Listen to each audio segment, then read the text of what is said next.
गोलीय दर्पण में खींची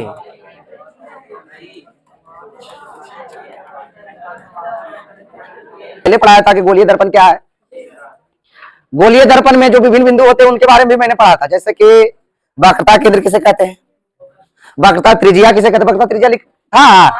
आर से सूचित करते हैं मुख्य अक्ष या प्रधान अक्ष। वक्रता केंद्र और ध्रुव से, गोलीय दर्पण के वक्रता केंद्र और ध्रुव से गुजरने वाली सरल रेखा को मुख्य अक्ष या प्रधान अक्ष है ना, लिखाए थे। आज हम पढ़ेंगे कि गोलीय दर्पण में खींचे जाने वाले किरण आरेख, खींची जाने वाली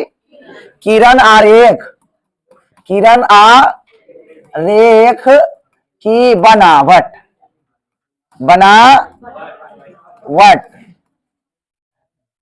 को लिखे। ठीक है, सवाल यह है कि गोलीय दर्पण करने का मतलब दूरदर्पण हो जाता है, अवतल भी और समतल की तो हो जाएगा, अवतल और उत्तल नहीं होगा, समतल तो समतल दर्पण है, तो कौन कौन हो जाएगा। हाँ, तो यहाँ ये नहीं बोला गया अवतल और उत्तल, दोनों के लिए बोला गया है, गोलीय दर्पण सीधा सीधी बोल दिया गया। ठीक है, तो गोलीय दर्पण में खींची जाने वाली किरण आरेख की बनावट को लिखें। तो आंसर में हम लोग लिखेंगे कि गोलीय दर्पण में खींची जाने वाली किरण आरेख की बनावट इस प्रकार, चाहे निम्नलिखित है, बनावट निम्नलिखित प्रकार से है। अब एक पॉइंट नंबर 1 में आते हैं, तो लिखेंगे कि गोलीय दर्पण के मुख्य अक्ष, जिसको प्रधान अक्ष भी कहते हैं, के समांतर खींची गई रेखा दर्पण से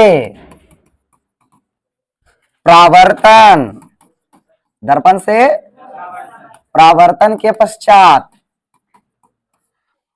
मुख्य फोकस से गुजरती है या गुजरती हुई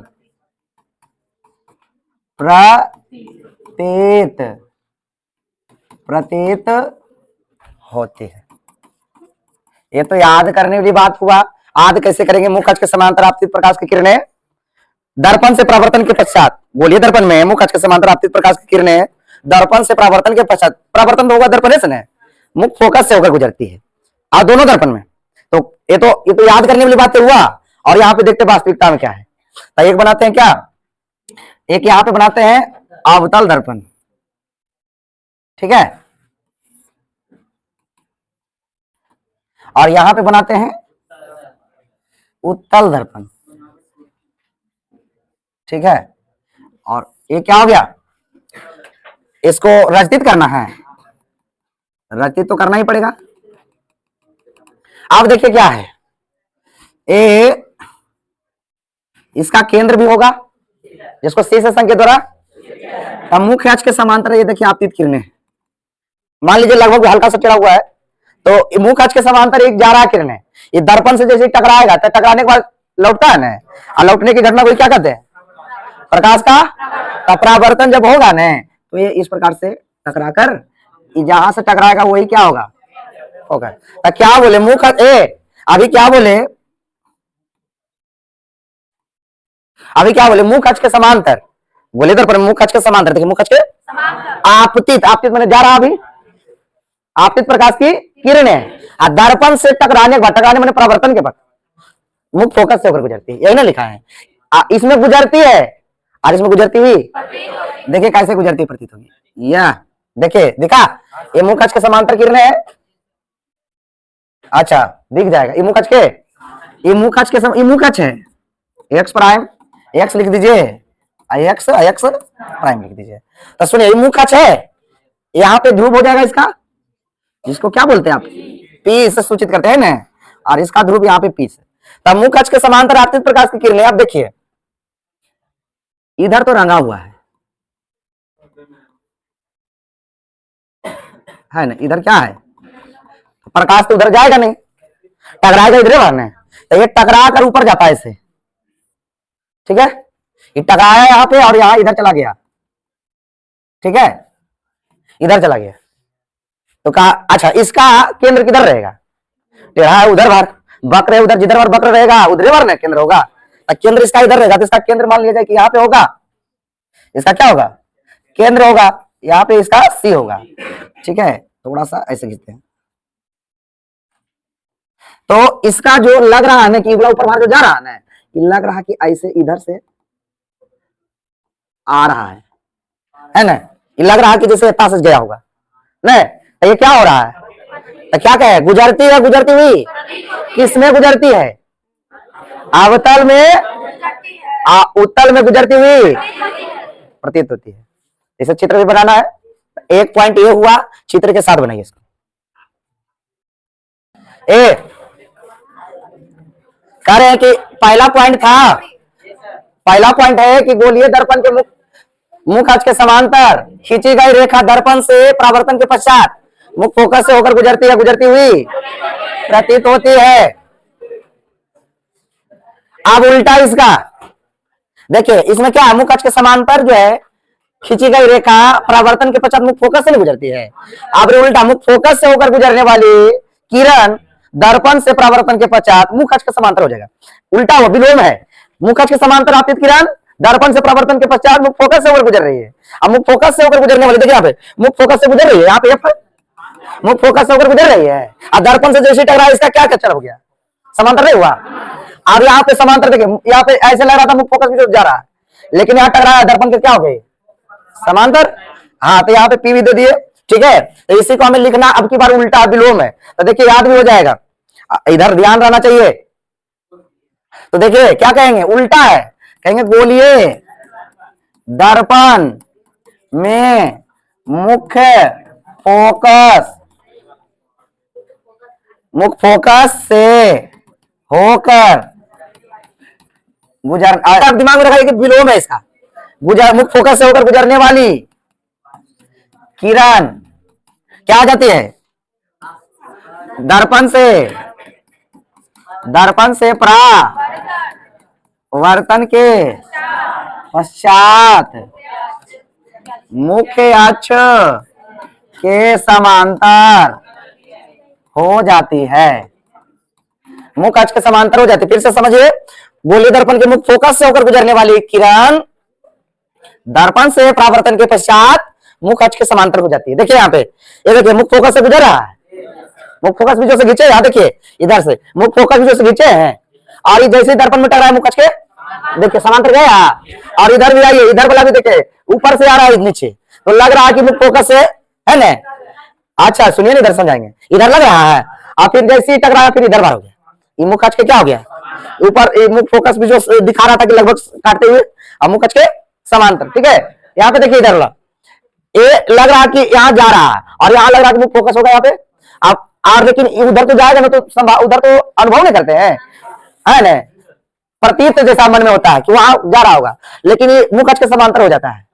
ना। तो मुख फोकस से होकर गुजरने वाली किरण जो है मुख अक्ष के दर्पण से परावर्तन के पश्चात मुख अक्ष के आने, उसका उल्टा हो गया, ठीक है। चलिए उतारिए इसको भी। हाँ बुआ देखो, यहाँ पे वक्रता केंद्र से होकर गुजरने वाली किरणें दर्पण से परावर्तन के पश्चात अपने पथ पर ही वापस लौट जाती है। कहां से गुजरेगी, वक्रता, वक्रता केंद्र जाना कौन है, वक्रता केंद्र से गुजारी, देखिए वक्रता केंद्र से गुजार रहे हैं, ये वक्रता केंद्र से जा रही है किरण, ये वक्रता केंद्र मान, ध्यान से देखिए वक्रता केंद्र से गया ना, तो यहाँ से वक्रता केंद्र भेज रहे थे, यहाँ टकराया तो अपने पथवे पर वापस लौटा है, यानी प्रकाश का परिवर्तन नहीं हुआ, जैसे गया जो। अब ये भी पूछेगा, ऑब्जेक्टिव में पूछेगा कि वक्रता केंद्र से गुजरने वाली किरणें दर्पण से परावर्तन के पश्चात, दर्पण से टकराने के पश्चात मतलब हो जाती है मुख अक्ष के समांतर, अपने पथ पर वापस है ना, ए एवं बी दोनों, इनमें से कोई नहीं, तो अपने पथ पर है ना। यानी तो सवाल आपको ऐसे आएगा कि गोलीय दर्पण में वक्रता केंद्र से होकर गुजरने वाली किरण कहां से दर्पण से परावर्तन के पश्चात कैसे गुजरती है, मतलब किस प्रकार गुजरती है, अपने पथ पर वापस लौट जाती है। तो उसमें इस प्रकार से आप जब आप देख सकते हैं, तो यहाँ देखिए ये लौट गई है, इसमें जितना भी चीज होगा प्रतीत होगा, इसमें पूरा पूरी दिखता है। इसमें क्या होगा, जितना भी आप ऊपर में देखिए क्या हुआ है, यहाँ काटता है, यहाँ काटता हुआ, यहाँ भी देखिए इधर गुजर जाता है, पूरा पूरी दिखता है, यहाँ पे लग रहा प्रतीत वहां से, यहाँ पे देखिए अपने पथ पर वापस पूरा क्लियर दिख रहा है। तो यहाँ पे आप ऐसे लिखिएगा,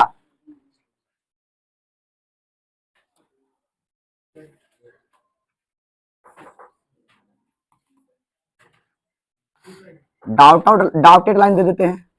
देखिए ये जा रहा था ना, ये टकराया ना, तो इसी पथ पर क्या हो गया, क्योंकि इसी के सामने यहाँ पे क्या था, केंद्र था, तो केंद्र से जब केंद्र के सामने से तेज रहेगा, केंद्र के सामने से परावर्तन होगा, तो अपने पथ पर ही क्या हो जाएगा, तो उसमें प्रतीत होगा। इसमें क्या हो रहा है कि यहाँ टकरा इधर हो गया, लगता है यहाँ से टकरा के आया होगा, और इसमें पूरा पूरी क्लियर दिखेगा। ठीक है, और ये क्या है, पॉइंट नंबर 4 है ना, गोलीय दर्पण के क्या ध्रुव जाना कौन है से होकर गुजरने वाली किरणें दर्पण से परावर्तन के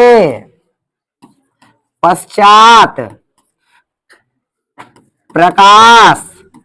के नियम का पालन करती, प्रकाश के नियम का, प्रकाश के परावर्तन का नियम, प्रकाश के परावर्तन का, प्रकाश का परावर्तन का नियम,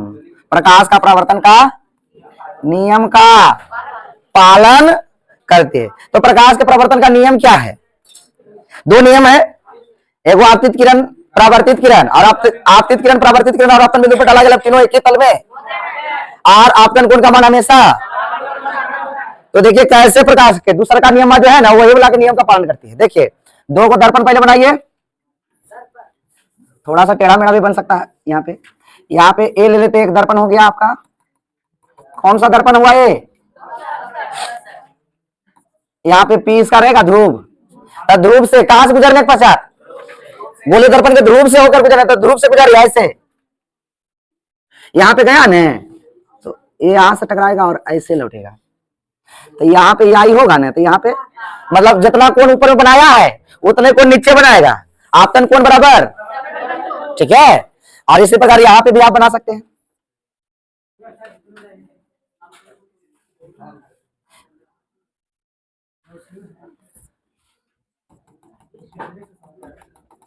अब देखिए यहां से हम गुजारेंगे, यहाँ ध्रुव है, तो ध्रुव से होकर गुजारेंगे तो क्या हो जाएगा यहाँ पे, तो यहाँ पे भी आई बराबर क्या होगा, यानी प्रकाश के दूसरा नियम का पालन कर रहा है। इसका हम इस्तेमाल भी बाद में करेंगे, जब हम इसका व्यंजक सिद्ध करेंगे ना फॉर्मूला, तो इसका हम इस्तेमाल करेंगे, वहां पे हम बताएंगे, वहां पे कहेंगे कि देखिए इबला कोण बराबर होता है। ठीक है, क्या होता है बराबर, क्योंकि नियम है कि गोलीय दर्पण के ध्रुव से जब गुजरेगा ना प्रकाश के किरण, तो प्रकाश के प्रवर्तन का नियम का, तो प्रकाश के कोण दूसरा का नियम का पालन करेगा, यानी आपतन कोण का मान हमेशा प्रवर्तन कोण के बराबर होते हैं, तो जितना कोण यहाँ से गुजर बनता है उतने को नीचे बनाते हुए नीचे चल गुजरेगा। ठीक है, तो इधर से जा रहा था, इधर से देखिए टकराकर, और इधर से जा रहा था, गुजर रहा था, और ध्रुव से जैसे गया तो परावर्तन के नियम का पालन करते हुए वापस आ गया। कोई दिक्कत, चलिए लिखे तो जरिए।